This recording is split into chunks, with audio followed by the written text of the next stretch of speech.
สบายดีมนุษย์ที่บ่ย่านผีทั้งหลายมื้อนี้ข่อยยังคงสิมาเล่าเรื่องผีให้พวกเจ้าฟังอยู่ซึ่งเทื่อนี้ก็ยังคงเป็นเรื่องเล่าจากเรื่องจริงจากนายพรานอ่านที่มีประสบการณ์กันย่างป่าหรือว่าเข้าป่ามานี่หลายกว่า30ปีพุ่นเด้เพิ่นบอกว่าในยุคนั้นเรื่องผีนี่ค่อนข้างหลายแล้วก็เคล็ดย้ำทุกคำสั่งคำสอนทุกความผิดพลาดที่เฮาเฮ็ดผิดบ้านผิดเมืองเนี่ยคือมันจะผิดจริงๆเลยด้วยว่าความเชื่อในตอนนั้นแม่นเพิ่นจะจริงจังเรื่องกับผีบ้านผีเฮือนหรือว่าคำสั่งสอนของผู้เฒ่าถ้าเฮาบ่ปฏิบัติแล้วมันเกิดเรื่องขึ้นมาแม่นจะกลายเป็นเรื่องใหญ่หลายสำหรับหมู่บ้านเรื่องนี้ต้องได้เล่าย้อนกลับไปถึงปี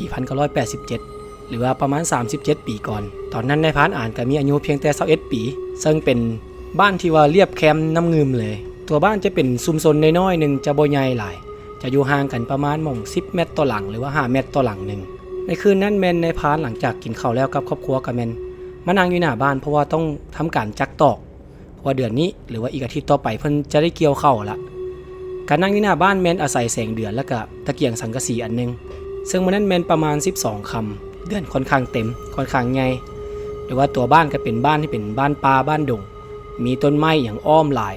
สามารถแนมเห็นเดือนแนมเห็นแสงที่ลอดใส่ต้นต่าวต้นพร้าวต้นไม้ต่างๆนะลงมาพื้นได้ในช่วงประมาณ 6-7 โมงจะยังคงมีเด็กน้อยที่ยังแล่นลิ้นอาบแสงเดือนที่ว่าลอดลงมาหาบนพื้นดินจนไปฮอดประมาณ 7 โมงเสียงของเด็กน้อยก็เริ่มเงียบไปเดินบ้านเดินหนทางที่ว่าอยู่หน้าบ้านก็เริ่มบ่มีผู้คนอยู่ก็สิยังเหลือแสงไฟให้เห็นบางบ้านก็มีไฟฟ้าใช้บางบ้านก็บ่มีในตอนนั้นซึ่งบ้านในพานอ่านแม่นยังบ่มีไฟฟ้าใช้เด้อยังใช้ตะเกียงสังกะสีอยู่พอฮอดประมาณ 8 โมงก็มีเสียงดังขึ้นมาจากบ้านของเท่ากันซึ่งเป็นหมู่เดียวกับพานอ่านนั่นแหละแต่ว่ามีอายุรุดกันประมาณ1ปีบ้านเท่ากันแมนอยู่กงกันข้ามกับบ้านในพานอ่านซึ่งก็เยื้องๆไปประมาณ2หลังแต่สามารถแนมเห็นกันได้ง่ายเพราะว่ามันเป็นทางโล่งๆที่จะแนมเห็นบ้านของเท่ากันได้เลยเสียงที่ยินแมนประมาณห้องด้วยความตกใจประมาณว่าช่วยแน่ผีหลอกก็เห็นแม่ของเท่ากันน่ะแล่นออกมาจากในเฮือนก็มายืนอยู่กลางทางเนี่ยแล้วก็ห้องแบบผีหลอกบักกันบักกันผีหลอกเว้าวนเวียนอยู่จังซี่จนมีคนแถวนั้นแหละก็เริ่มไขประตูกันออกมาหลายแล้วเริ่มมามุงซึ่งพันอ่านก็เป็นหนึ่งในนั้นที่ว่าแลนเข้าไปเบิ่งเพราะว่าด้วยว่าสนิทกันกับครอบครัวนี่เสียงห้องของแม่เท่ากันที่ด้วยความตกใจแม่นใช้เวลาโดนเติบเพื่อสิให้เพิ่นสงบสติอารมณ์ลงด้วยความเพิ่นตกใจแฮง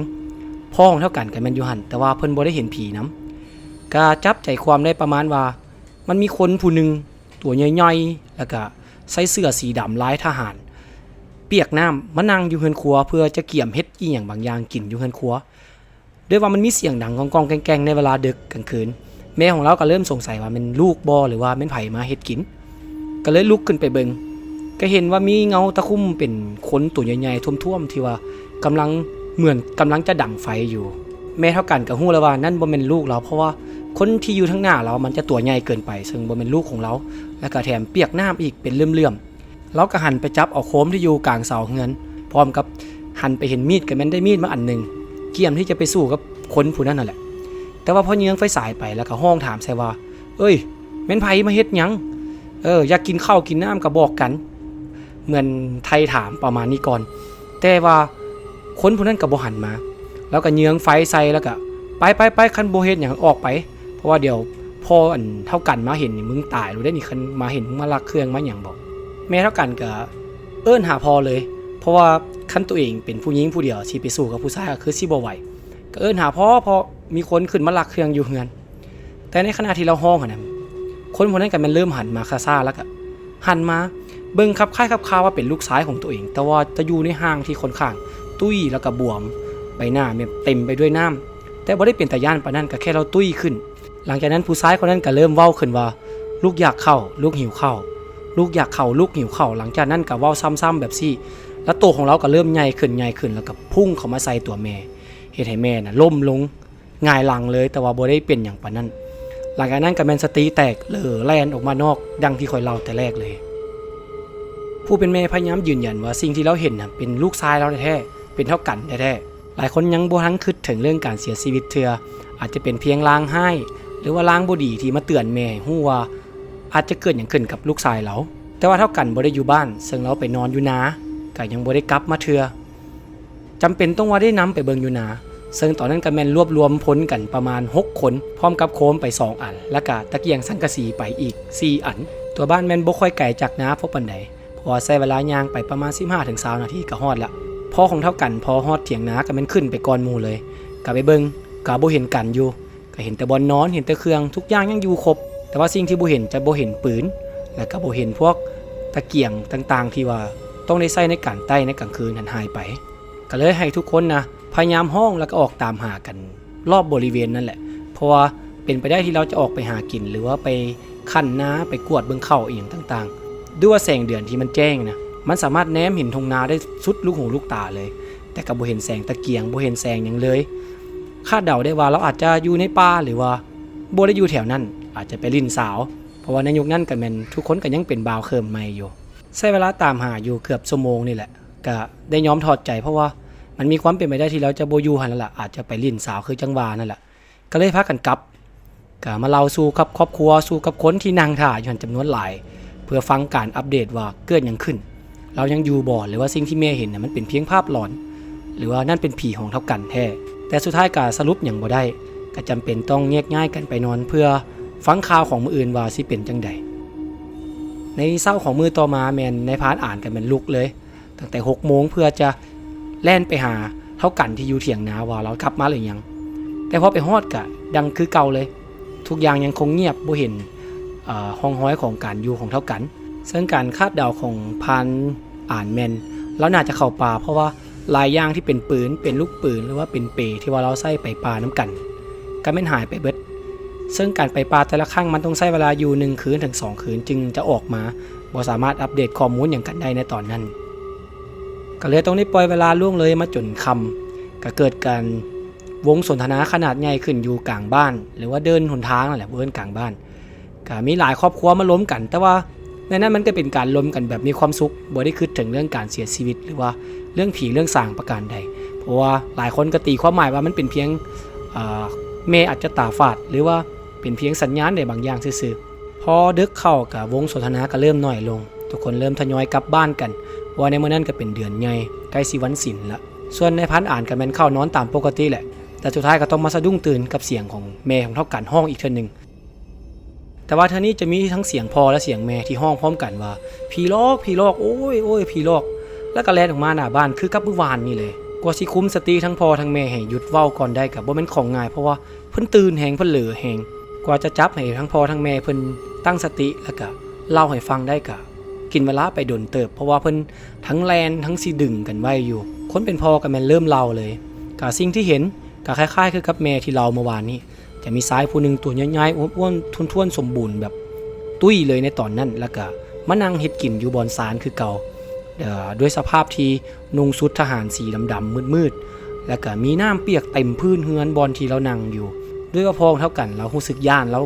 ห่างปืนไว้แต่หัวแรงนั่นแหละถ้าแต่ซับปืนยิงก็ขั้วปืนมาเล็งใส่กับผู้ชายคนนั้นแล้วก็เว้าคูออกไปว่าแบบมึงมาหยังฮะมึงมาเฮ็ดหยังอยู่เฮือนนี่อยากได้หยังมาลักเครื่องบ่สิเว้าเราเว้าได้บ่ซั่นกูยิงมึงได้นี่ก็เพิ่นก็ใส่ปืนนั่นแหละเป็นตัวกระแทกเข้าไปผู้ชายที่นั่งอยู่หั่นสุดท้ายผู้ชายคนนั้นก็แม่นค่อยๆเริ่มหันมาสิ่งที่พ่อเท่ากันเห็นด้วยว่าสัญชาตญาณของความเป็นพ่อก็ฮู้เลยว่าผู้ชายทั้งหน้าแล้วเนี่ยที่หน้าแบบซี่เนี่ยเป็นลูกชายของเราแต่อยู่ในสภาพที่ว่าบวมแล้วก็มีน้ำไหลอยู่เต็มหัวสีหน้าที่เป็นสีม่วงเข้มปากที่บานๆขึ้น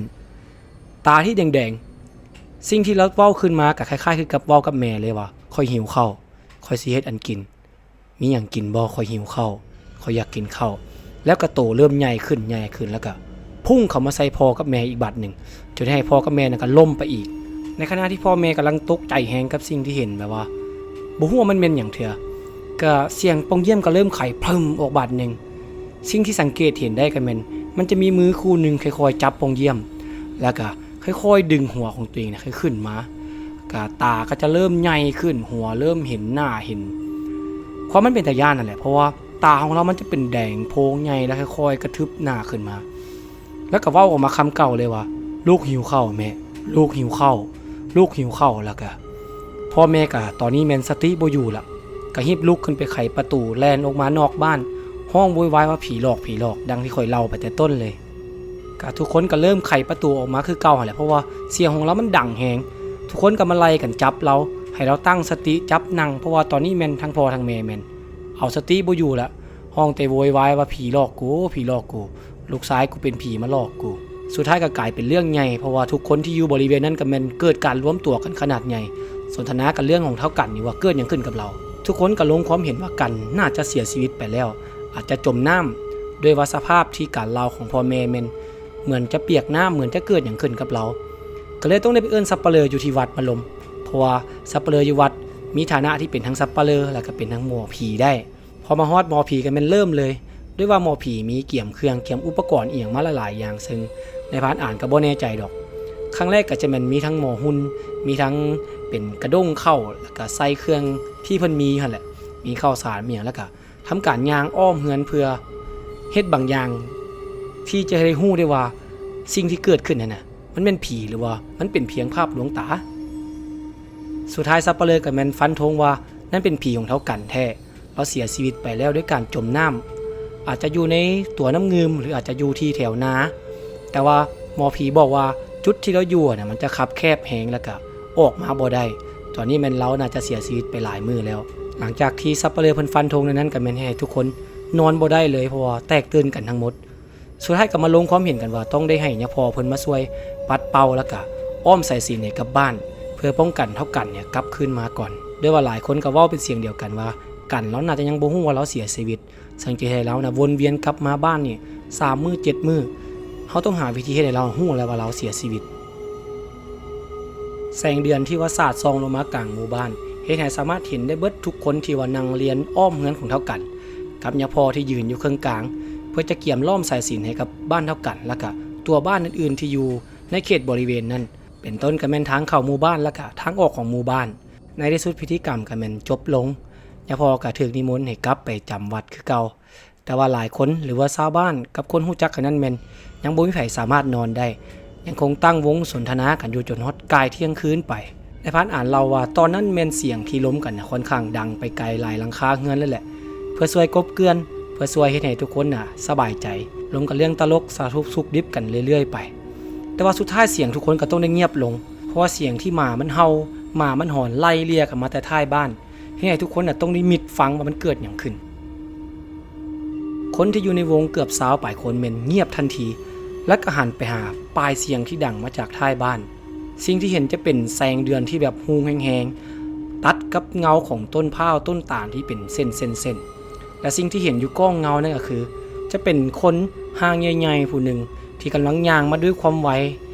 จุดที่แล้วย่างมาจะเป็นเส้นทรายดำๆเหมือนมีน้ำที่เปียกไหลลงติดใส่พื้นที่ดินนั่นด้วยว่าเสียงทุกอย่างที่มันเงียบไปเบิดให้ทุกคนตั้งใจฟังเสียงที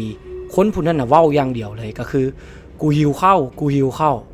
กูหิวข้าวกูหิวข้าวซ้ำๆอยู่จังซี่เฮ็ดให้วงสนทนาขนาดใหญ่นั้นแตกออกทันทีแล้วก็ไอคนละทิศคนละทาง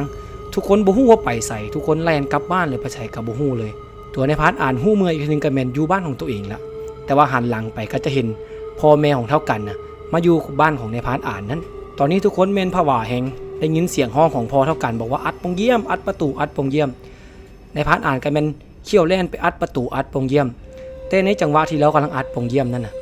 สายตานึงก็แม่นอยากเบิ่งว่าสิ่งนั้นมันแม่นหยังในพาร์ทอ่านบรรยายว่าสิ่งที่เห็นอยู่ข้างหน้าก็เป็นเพียงผู้ชายอ้วนๆคนนึงที่แบบเสื้อแล้วก็ต้นโตของเราเปียกไปด้วยน้ำเป็นเส้นยาวมาตั้งแต่ท้ายบ้านเป็นเส้นสีดำมา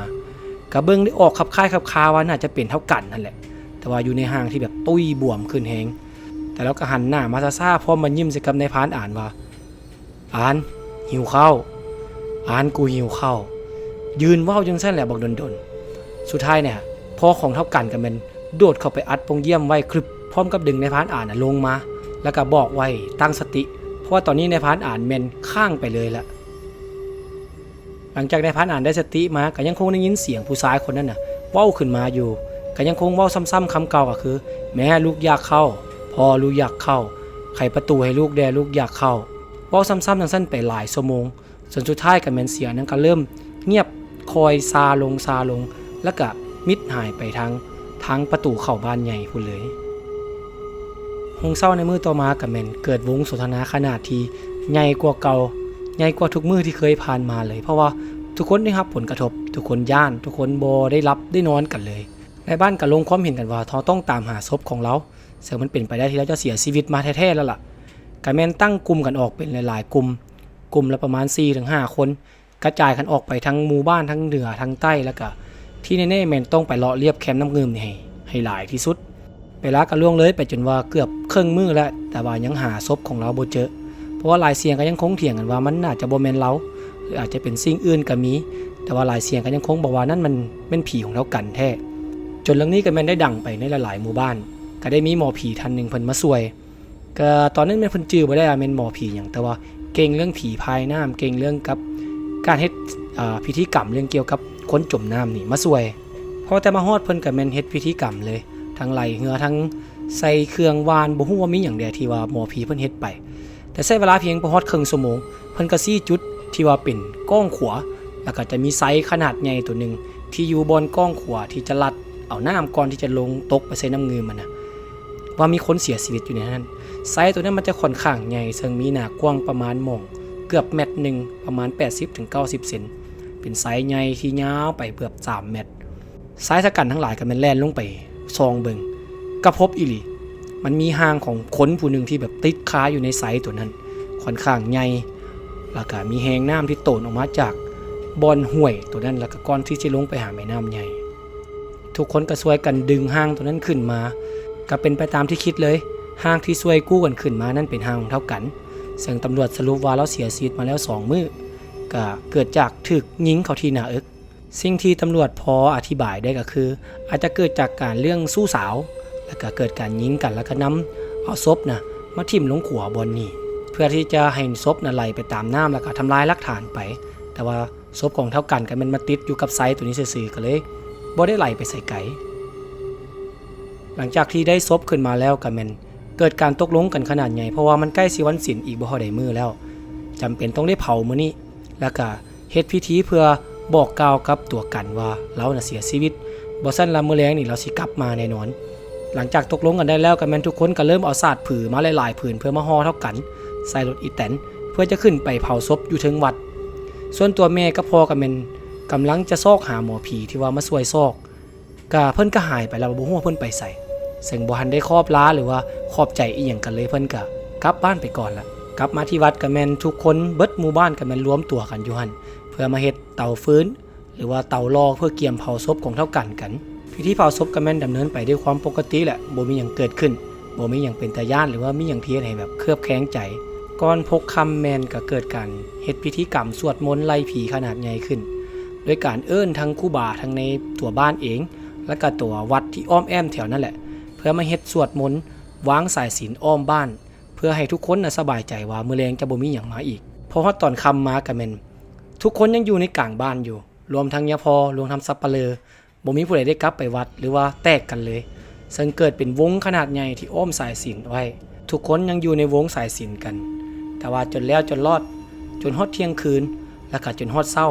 ก็บ่มีหยังเกิดขึ้นสุดท้ายก็ต้องได้นิมนต์ครูบาเพิ่นกลับไปจำวัดเพราะว่าตอนนี้มันแจ้งแล้วก็มีความเป็นไปได้ว่าเราน่าจะฮู้แล้วแหละว่าเราเสียชีวิตเพราะว่าในคืนนี้ก็แม่นบ่เห็นเรากลับมาเลยส่วนในทางคดีก็แม่นบ่สามารถจับโจรได้เพราะว่าด้วยว่ากันเองก็บ่ได้เป็นคนนิสัยเสียก็บ่ค่อยมีศัตรูแล้วก็บ่มีแฟนก็ในการสันนิษฐานทำอิฐก็สิแม่นว่าผิดกันเรื่องสู้สาวซึ่งก็บ่สามารถนำได้ว่าไปผิดกันตอนใดเพราะว่าก็ตามยุคสมัยแหละสมัยนั้นก็อาจจะยังบ่มีความทันสมัยหยังแล้วก็เพราะว่ากันก็บ่มีแฟนอีกก็บ่ฮู้ว่ามันผิดกันแต่แฟนแท้บ่สุดท้ายเรื่องนี้ก็บ่สามารถจับฆาตกรได้ก็สิเอามาเล่าประมาณนั้นแหละมนุษย์ตัวนี้จะเป็นเรื่องแท้ที่เรามาจากในพานอ่านเด้อข่อยบ่ได้ไปปรับเปลี่ยนเนื้อหาหรือว่าแก้ไขตรงไหนเพียงแต่นำมาเรียบเรียงให้มันเข้าใจง่ายขึ้นก็ขอบใจที่เบิ่งมาป่านนี้เดี๋ยวรอบหน้าข่อยจะเอาเรื่องใหม่มาเล่าให้ฟังซึ่งในพานอ่านมีเรื่องเล่าเรื่องผีนี่หลายแฮงบอกเลยทั้งผีป่าผีบ้านขอบใจมนุษย์ที่เบิ่งมาป่านนี้บ๊ายบาย